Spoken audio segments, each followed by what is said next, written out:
Pemirsa, ulah komplotan pencuri ban serep di Medan, Sumatera Utara meresahkan warga. Pasalnya, dalam beraksi, kawanan pencuri ban serep tersebut kerap membawa senjata api.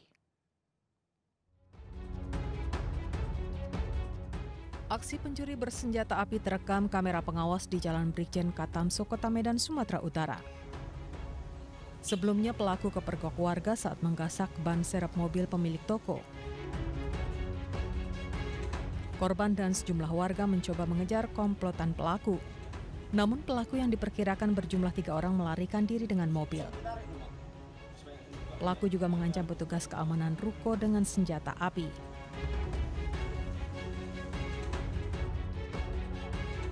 Korban langsung melaporkan kejadian ini ke Mapolsek Kota Medan untuk ditindaklanjuti. Jam 9.50 pagi, ada mobil yang merapat ke mobil kita. Jadi kira-kirain kan bongkar mobil atau gimana gitu, atau pencurian mobil kan. Begitu kita kejar ke bawah, mobilnya kabur. Kabur terus teriakin maling kan, suruh satpamnya di dalam komplek ini kan ada palang, satpam. Kita minta security-nya itu untuk tutup palang. Begitu dikejar ke depan, tutup palang. Mereka begitu sampai palang itu turun bawa senpi. Kemudian mengancam security untuk membuka. Akhirnya mereka buka palang sendiri, kabur. Polisi juga sudah memeriksa 3 saksi yang berada di lokasi serta memeriksa CCTV. Polres Medan Kota sedang melakukan pengejaran.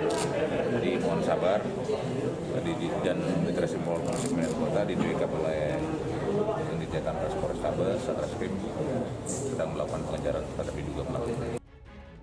Aparat Polsek Medan Kota bersama Satreskrim Polrestabes Medan telah membentuk tim gabungan untuk mengejar para pelaku. Dari Medan, Sumatera Utara, Adi Palapa Harahap, iNews melaporkan. 11 pemuda yang diduga menyekap dan menganiaya seorang remaja di apartemen di Bekasi, Jawa Barat ditangkap polisi. 11 orang tersebut ditahan di Mapolres Metro Bekasi Kota dan 4 lainnya masih dalam pengejaran polisi.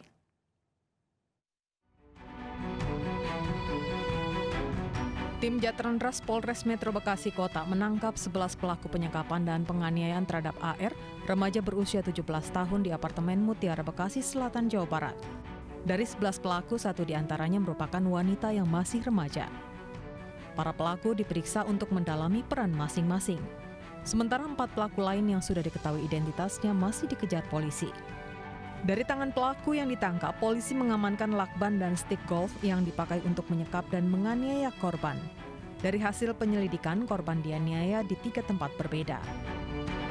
Ini karena ada 3 TKP ya yang kita soroti untuk perkara ini.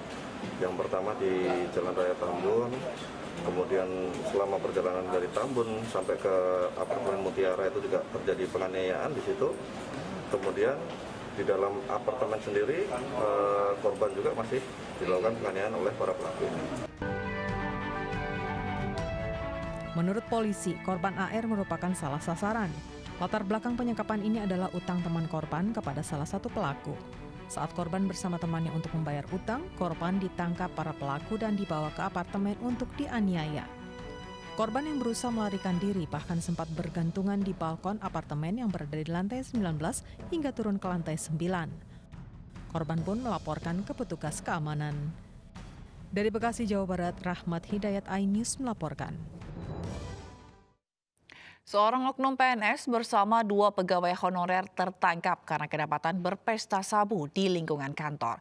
Bahkan oknum PNS tersebut diketahui adalah residivis kasus yang sama pada tahun 2012.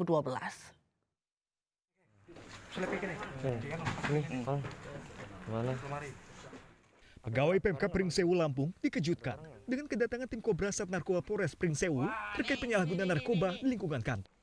Wah, kita lihat. Nah, ini di sini. Ini di sini nih. Penggerebekan ini berdasarkan informasi dari masyarakat bahwa di salah satu gudang di komplek Pemkab ini sering digunakan untuk pesta sabu. Benar saja, sejumlah barang bukti berupa alat hisap sabu, pipa kaca pirek dan plastik bekas pakai ditemukan petugas. Alhasil, seorang PNS dan pegawai honorer yang baru selesai pesta sabu di gudang tersebut diamankan. Keduanya 4 bulan ini kerap berpesta sabu di kantor. Tidak hanya itu, 3 orang lain ikut ditangkap, yakni seorang pegawai honorer dan 2 warga sipil. Saudara DM dan AS pada waktu itu sedang menggunakan narkoba. Satu oknum PNS tersebut diketahui menjabat sebagai Kasubag Umum pada kantor Disduk Capil Pringsewu. Pelaku juga seorang residivis kasus yang sama dan sudah jalani vonis pada tahun 2012. Dari Pringsewu, Lampung, Indra Sregar, iNews melaporkan. Polisi masih mencari lokasi persembunyian terpidana mati kasus narkoba Chai Changpan yang terakhir diketahui masuk ke kawasan hutan Tenjo Bogor. Sementara akibat kaburnya Chai Changpan, 5 petugas lapas kelas 1 Tangerang dinonaktifkan karena diduga lalai.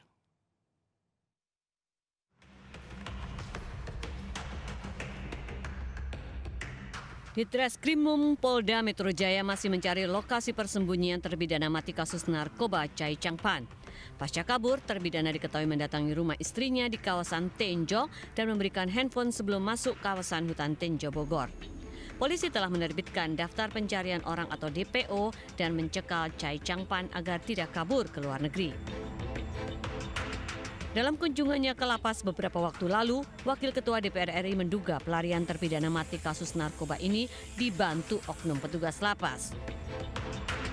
Kita akan minta kepolisian untuk sidik tuntas ini karena tidak masuk akal semuanya. Ya. Jadi apa yang kita lihat itu tidak masuk akal. Ya, tanahnya nggak ada, pecah-pecahan nggak ada, peralatan-peralatan itu nggak ada. Jadi ini kesannya lebih pada rekayasa. Untuk membuktikan apa yang hari ini kita temukan, kita minta ya Polda Metro, Polda Banten untuk melakukan penyelidikan terhadap kasus ini. Chai Changpan dilaporkan kabur pada 14 September lalu dari lapas kelas 1 Tangerang setelah menggali lubang sepanjang 30 meter berdiameter 2 meter. Sementara itu, 5 petugas lapas kelas 1 Tangerang dinonaktifkan karena diduga lalai. Polisi juga memeriksa 2 petugas yang diduga membantu pelarian warga negara Cina itu. Dari Jakarta, tim liputan iNews melaporkan.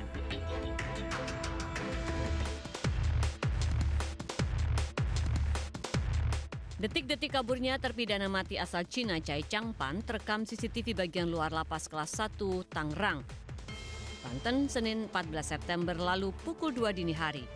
Chai Changpan keluar dari lubang yang digalinya seorang diri. Chai Changpan menggali lubang dari dalam sel yang dihuninya hingga melewati pagar lapas dan menembus saluran air pemukiman warga. Chai Changpan alias Chai Jinfan divonis mati pada tahun 2016 lalu karena menyelundupkan 110 kg sabu. Saat ini lapas kelas 1 Tangerang bersama kepolisian masih memburu keberadaan Chai Changpan yang juga pernah melarikan diri dengan menjebol dinding kamar mandi rutan Direktorat Narkoba Mabes Polri di Cawang, Jakarta pada 2017 lalu. Dari Tangerang, Banten, Sukron iNews melaporkan. Nekat melayani pelanggan yang makan di tempat, warung Tegal di kawasan Johar Baru ditutup. Kami akan segera kembali dengan informasi selengkapnya.